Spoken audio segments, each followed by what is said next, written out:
Is it a good idea to pair the RTX 5070 with a 1440p monitor to play the latest games? After all, 12GB of memory is not a lot by 2025 standards. So let's check what kind of experience we can expect from this GPU in the latest games. To test this, I'm using the MSI Ventus 2X version of the RTX 5070 paired with the Ryzen 7 9800X3D CPU as part of the Be Quiet PC build powered by MSI. And we'll be experiencing the games today on one of the best monitors for the job. This is the MSI 271QRX QD OLED 360Hz monitor. By the way, if you're interested in any of the products featured in this video, you can find them on Amazon at the links in the description below. There is no need to spend that much money on Windows 11 Pro when you can get it much cheaper at cdkeyoffer.com. Additionally, use discount code iVadim to get 25% off and bring the total price down to $22. Furthermore, you can find Windows 10 Pro as well as Microsoft Office at much cheaper prices as well. Get yours now at the link in the description below, and don't forget to use discount code iVadim to get 25% off. Shall we start with the freshest release? Assassin's Creed Shadows. Field of view is set to 100%, we are at 1440p, and we are not using resolution upscaling for now, but I'm pretty sure that we'll have to. Let's have a look at the native resolution performance first. No frame generation either, and the graphics settings are absolutely maxed out, including ray tracing. We're getting a nice console-like experience, 30 plus FPS. Well, to be fair, even the RTX 5080 failed to deliver a good experience in this game at 1440p. Native resolution, yeah, we couldn't get 60 FPS. I think it was something like 40 plus to 50 FPS on the RTX 5080. So it's no wonder that the RTX 5070 can't do it either. But what about resolution upscaling? Maybe with the help of DLSS we can achieve that? Let's select actually DLSS balanced. Let's go straight for balanced. And that is not enough to get us to that 60 plus FPS consistently either, but at least now we're getting close to 50 most of the time, 60 in some scenes, and below 50 in others. It's not as bad as I thought it would be, but still. Don't forget that we're using DLSS balanced, which means that a lot of the finer details are not looking crisp right now on the screen, such as grass as well as leaves. Yeah, basically you're trading performance for image clarity in this particular instance if you're using DLSS balanced. But the game is still very much playable, and if you're focusing on objects that are closer to you, then it's absolutely fine. It looks okay. To make the experience smoother, we can use frame generation. Let's turn it on and see what happens. By the way, ignore the 1% low metric, it is not reported correctly with frame generation enabled. Generally, I recommend getting your game to at least 60 FPS consistently before you turn on frame generation, but that mostly applies to first-person shooters or any other first-person game. In third-person games, especially if you're using a controller, it is not as important. For example, in this one, even under these conditions, the controls still feel fine. They're responsive, the game feels good, so it's not a huge deal that we are getting something like 50 real FPS, sometimes dropping below that. In this game, I think it's fine. So, with some DLSS trickery, we can actually get this game to run at maxed out settings with the maxed out ray tracing on the RTX 5070, which is kind of mind-boggling. I seriously did not expect this to happen. Obviously, this is not a perfect experience because we are using DLSS balanced, resolution upscaling, but this is perfectly playable. And in this particular game, we still have plenty of VRAM available, almost 3 gigabytes. So it's not a big deal that this graphics card comes with just 12 gigabytes of memory, even though we're using ray tracing and frame generation. However, that's not the case for all games, and I will definitely demonstrate to you how 12 gigabytes of memory can be very limiting in some games. I'll show it to you in our next game. Before that, let's take a look at the optimized settings for Assassin's Creed Shadows. Ray Traced Global Illumination is set to diffuse, Ray Tracing Quality Medium, BVH Quality Medium, and Screen Space Effects on High, Light Source Quality High, Shadows High, Texture Streaming Pool Ultra High. We don't need to lower that because we have enough VRAM. Post Effects High, Water Quality High, Particles High, Loading Distance Very High, Drawing Distance Very High, Micro Polygon High, Terrain Quality Very High, Deformation High, Scatter Density Very High, Virtual Texture High, Character Quality Very High, Hair Strands for Player Only, Cloud and Fog Quality are set to High. And that lowers a lot of these settings compared to the maxed out kind of settings, but generally we're still getting a very high image quality in terms of visuals. So let's check it out, how these optimized settings perform. Oh, and by the way, we are back to native 1440p, no frame generation. And with these settings, we're getting 50 plus FPS in a lot of scenes in this game, even at native resolution. But we're still getting dips to around 48 from time to time. So even with optimized settings, it is not possible to get a consistent 60 plus FPS experience at native resolution in this game. But I must say that the overall graphics quality, yeah, the game still looks good with these optimized settings, so I like it. I like what I'm seeing right now. Let's see what happens if we slap DLSS Quality Mode on top of this. There we go. This is a much smoother experience, 70 plus FPS in some scenes. And let's see, will the FPS drop by a lot? In this scene right here, no, actually, we're doing okay. Let's see if the FPS will drop in some of the more demanding scenes in the game. No, we're still fine. Take a look at that. 69 FPS, nice. 67 was the lowest number I've seen. So this is the way to go, I think. Optimized settings, DLSS quality mode, very nice fluid experience. Yeah, we found a set of settings that works for the RTX 5070 in this game. While these are not maxed out graphics settings, we're still seeing a very nice image quality in front of us. Textures are looking good. The effects are looking good as well. This is a perfectly beautiful experience. I don't mind playing the game like this. It is highly enjoyable. And of course, we can slap frame generation on top of that to improve the image fluidity even further. And that gets us above 100 FPS, 120 plus actually. And this is very nice indeed.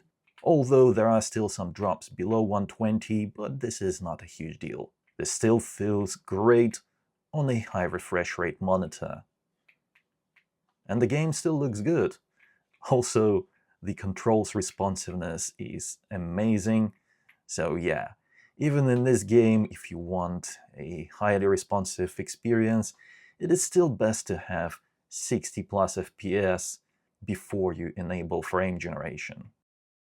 Indiana Jones and the Great Circle is a great example of where the gaming industry is headed in terms of video memory requirements. And take a look at this. We are at 1440p resolution.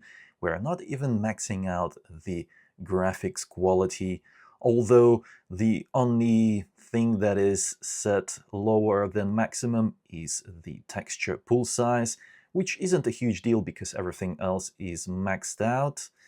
And you can see it right there that the game is actually warning us that there is not enough VRAM to run this particular set of settings, and that is without ray tracing and no frame generation. I'm just using DLAA, which means that we are at native 1440p. In reality, we should be fine using this set of settings, so let's jump into the game and take a look. Yes, indeed, we are doing okay in one of the most demanding areas in the game. This is the jungle, the opening section of the game, and our memory usage is just above 10 gigabytes, so we still have 1.6 gigabytes of free VRAM available to us. I think we'll be okay, but maybe the game knows something that I don't, because I haven't played through the entire game on the RTX 5070, so I can't possibly know if there will be other levels in the game that are more VRAM hungry. That could be the case, so we might need to lower that VRAM usage somehow. In terms of performance, this is absolutely fine. Well above 90 FPS in one of the most demanding scenes in the game. This is good enough for me. Although there is a lot of pop-in. Both shadows and textures are popping in as we move around the area. I just want to check something real quick. By the way, if you enable DLSS resolution upscaling set to quality mode, that warning message will disappear, so as we all know, resolution upscaling lowers VRAM usage, and the image quality on DLSS quality on a 27-inch monitor is absolutely fine.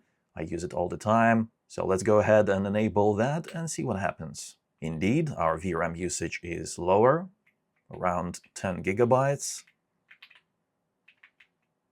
And that gives us some room to actually play around with some of the other settings. The one I want to check out is ray tracing, because I'm curious, is that pop-in happening so aggressively because of the shadow quality? Let's see, let's enable ray tracing medium. And indeed, that appears to be the case. Yeah, so the shadow quality was the issue here. As soon as we started using ray-traced shadows of higher quality, that issue disappeared, and the game looks so much better now. Yes, this is the way to go, in my opinion.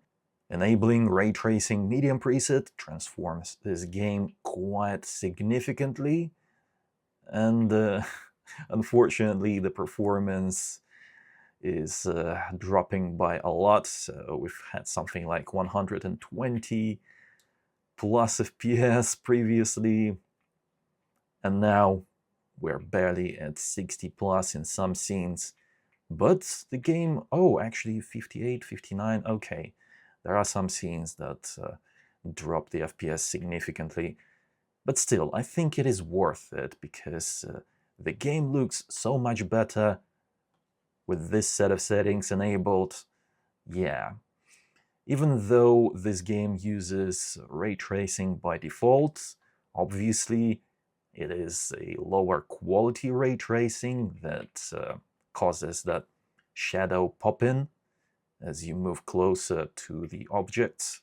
That's why I think that this is the best way to play this game, and we're still okay on the memory, at least for now.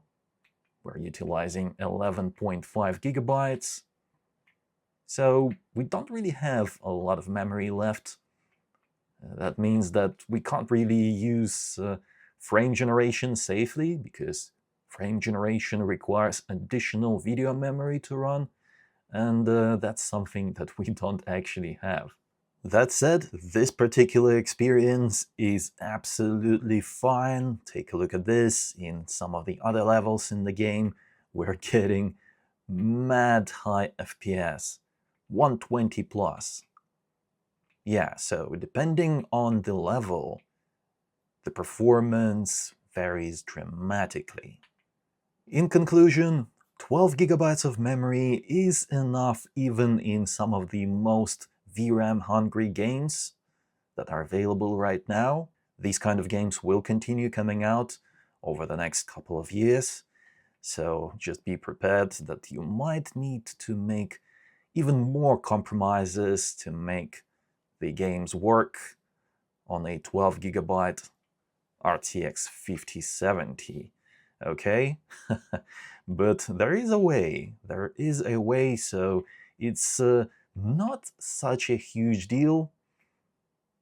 However, we can't really use frame generation in this game if we want to preserve this level of image quality, because we just don't have enough video memory. And frame generation is one of the main features that NVIDIA is promoting, so it is actually kind of bizarre to see that one of the main features is just unusable in some games, simply because there is not enough video memory on board of this graphics card.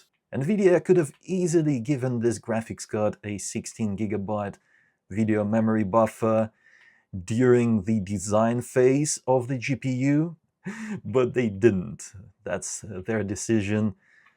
Personally, I would call this graphics card the RTX 5060 Ti and sell it as a 12 gigabyte option for mainstream-ish PCs. That would have been more acceptable, both in terms of performance as well as VRAM limitations. But come on, in 2025, in my opinion, all 70 class GPUs should have at least 16 gigabytes of memory. I really hope that NVIDIA will fix this with the RTX 5070 Super.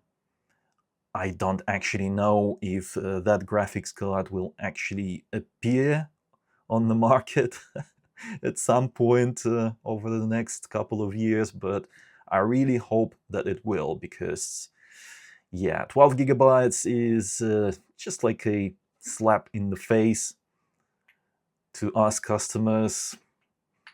Nah, I don't like it. But at least for now, it is manageable. Although there are no guarantees that some future game will not require even more VRAM to run at high settings. Yeah, so 12 gigabytes is not a safe bet in terms of video memory capacity for your GPU. Next up is Cyberpunk 2077. I'm very much curious to see if the RTX 5070 is powerful enough to deliver a pleasant ray tracing experience in this game at 1440p. So let's take a look at Ray Tracing Ultra. Ray Tracing Overdrive, yeah, there is no way the RTX 5070 can handle that. Even the RTX 5080 failed that test. So let's be more realistic and use Ray Tracing Ultra graphics quality preset, which still looks amazing. We'll set DLSS to quality mode.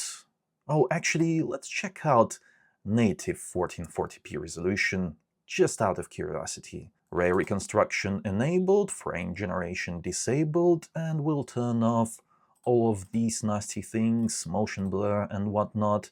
Field of view is set to 100. Okay, so you definitely shouldn't expect a super smooth ray tracing experience at native 1440p, because we're getting 38 FPS, which means that it will drop below that in some other scenes that might be more demanding. Yeah, not great, so we have to make some adjustments. The easiest one to make is resolution upscaling, because we're still at native resolution. Let's go ahead and enable DLSS quality mode. That actually gave us a nice FPS boost. Take a look at that. We are now at 60 plus FPS using Ultra Ray Tracing preset. Very nice indeed. The game looks beautiful. DLSS Quality mode looks very good indeed on the 27-inch 1440p display. I have no complaints. This is a beautiful experience, and we have enough VRAM to make it all happen in Cyberpunk 2077. This is one of those games that doesn't require that much VRAM, so we're fine even with 12 GB of memory, with all the graphics settings maxed out, and we still have some left over to actually play around with frame generation. Yeah, take a look at that. Beautiful reflections, beautiful lighting. Amazing.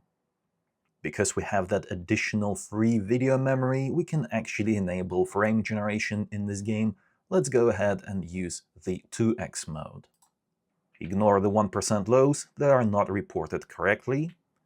The experience is absolutely smooth and beautiful. We're getting above 100 FPS. Just a reminder that frame generation is not a feature that boosts our performance.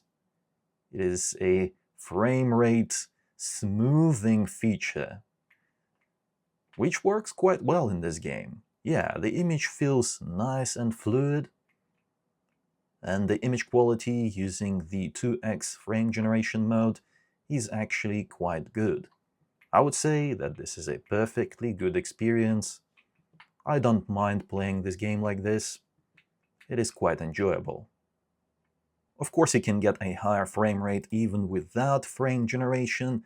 We can do it by lowering the graphics quality preset from Ray Tracing Ultra to just regular Ultra.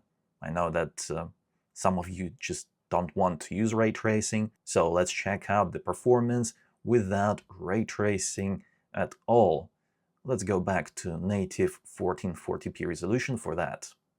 Without ray tracing, this game still looks pretty good, but obviously ray tracing just lifts it up to the next level. But that costs a lot of FPS. As you can see, even at native resolution without ray tracing, this game is very much enjoyable, and yeah, just basically 60-ish FPS all the way at native resolution. Very nice indeed.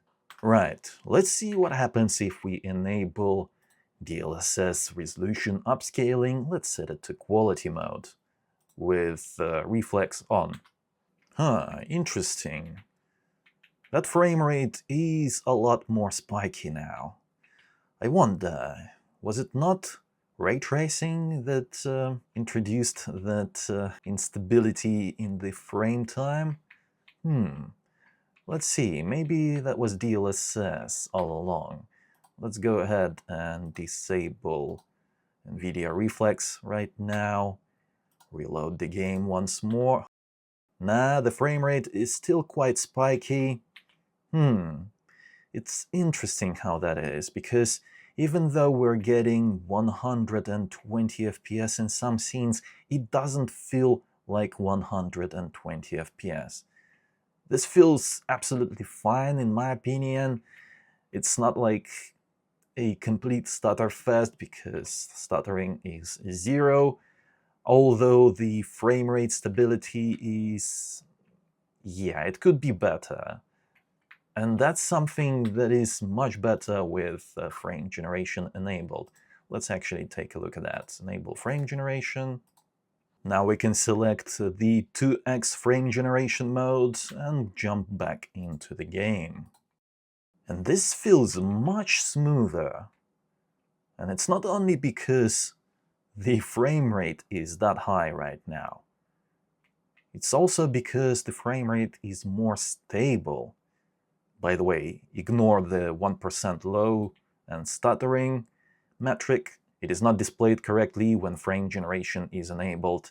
Unfortunately, the app that I'm using is not friendly with NVIDIA's latest frame generation version. Yeah, I still haven't figured out how to deal with that, but it is what it is. This is a very nice fluid experience. By the way, NVIDIA Reflex is enabled by default when you're using frame generation. You cannot use frame generation without NVIDIA's Reflex. Yeah, that's just not happening. Those two are paired together and you cannot uncouple them. Oh, look at this guy go. He's having fun. Nice. Let's check out one more game. This is Kingdom Come Deliverance 2. We are at 1440p experimental graphics quality preset, which is the absolute maximum. FOV is set to 100, and we are indeed at native resolution using NVIDIA's DLSS 4 native AA. Wow, this is actually not too bad. I think it is actually possible to get a pleasant experience with the maxed out graphics settings. Haha. Yeah, while dropping to 50-ish FPS is not ideal, we are still at native resolution, which means that we can actually enable resolution upscaling to increase the performance. Yes. And even like this, yeah, the game is still playable.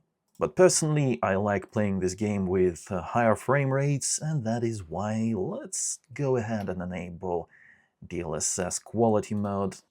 When we're out and about, 80 plus FPS. Sometimes it drops to 70 plus.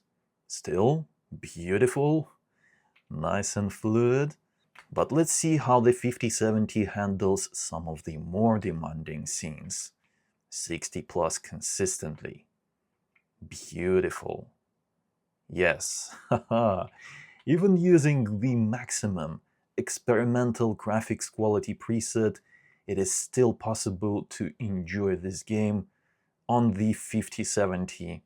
No issues. 60 plus FPS. Yes, there could be some scenes, some levels in the game where that FPS will drop lower, but then we have the option to actually decrease that graphics quality to ultra, still enjoy very much high levels of graphics and high FPS. Let's actually try the ultra graphics quality setting.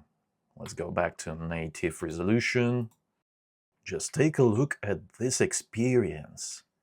Native 1440p, 80 plus FPS, marvelous. Let's go to this spot right here where FPS usually drops, and it's still above 70. Beautiful.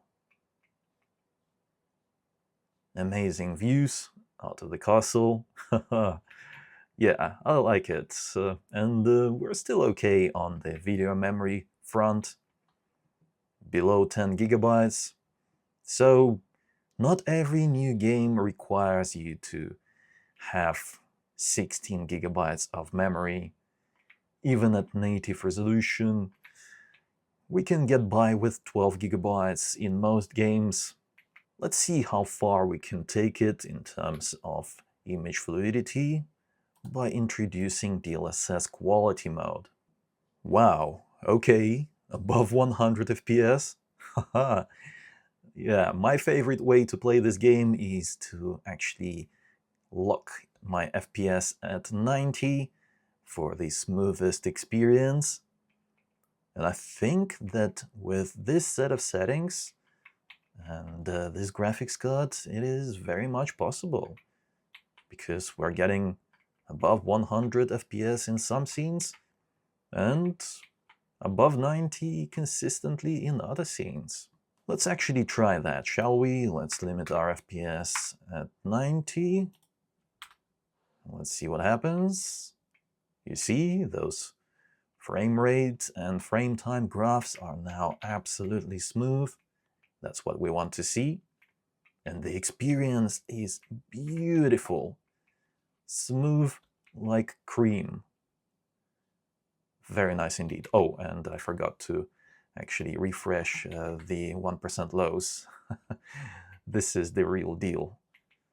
1% lows are at around 68 FPS. Very good. Pleasant experience. Limiting your FPS actually lowers the GPU as well as the CPU power consumption because both don't have to work as hard. If you limit your frame rate, yeah, very nice.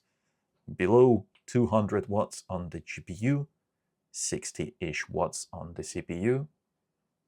Nice. In conclusion, it is very much possible to have a good time using the RTX 5070 paired with a 1440p monitor in the latest games.